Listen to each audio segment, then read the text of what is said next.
Hayoku alinu payin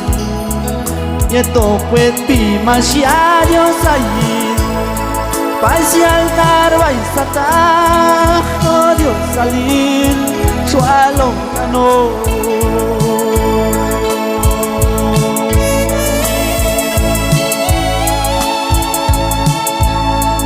Chachin chakan wet pyo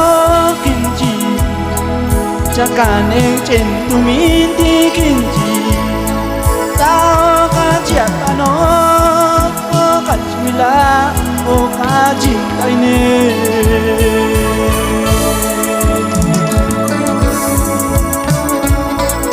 Chakan kuna kol kam kinji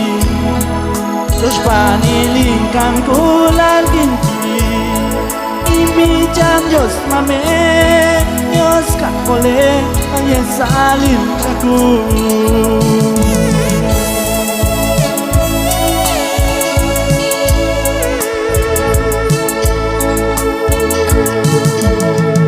Ay manin sta videos ashkati Tiwal jeshin chake kanu Iban se che yaldi Kam shamak chen e pokon ayena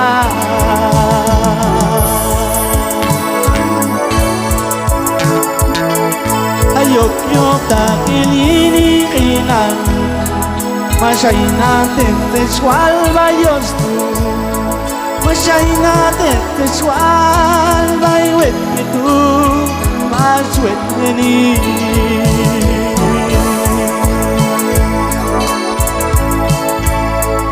Ayok kami chinaninso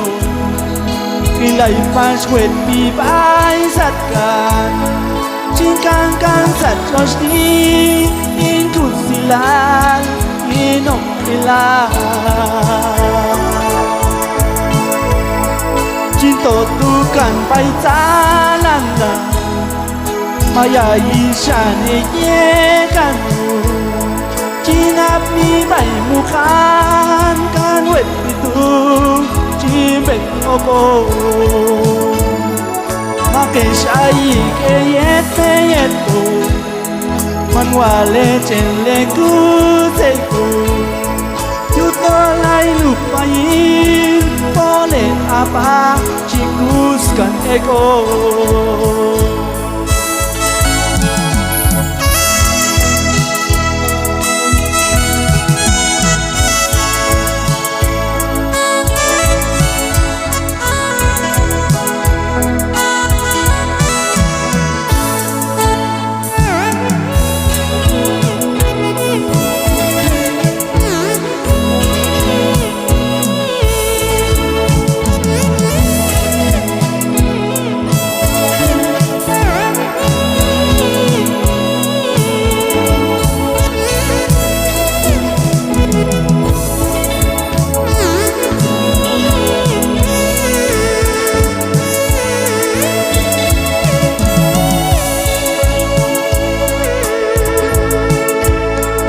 Ayokku alinu payin Yeto kwepi masyario sayin Baisi aldar baisata Odio salin Sualong kano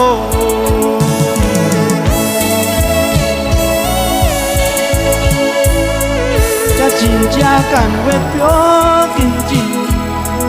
Chakane chentu minti kinji Tao ka chiapano O ka chmila O ka chintayne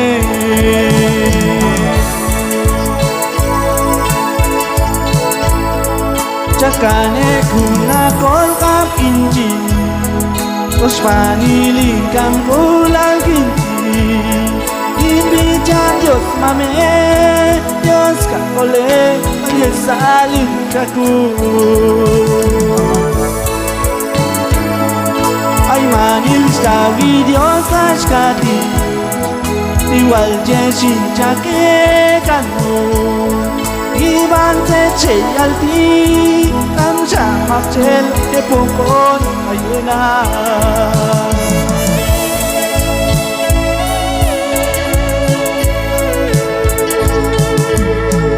Hayop yop takil ini kainan Masyay natin textual by Diyos tu Masyay natin textual by wet itu Mas wet any Hayop kami chinanin so Ilay pas wet pibay satkan Chingkan kan sat chosni Ikut silal in okila Cinto tukan bay jalan lang Maya isya ni ye kanu Cinap ni bay mukan Kan wet itu Cibet oko Makesay kayet peyeto Manwale cemle ku seku Nutolay nupayin Tolen apa cikus ganeko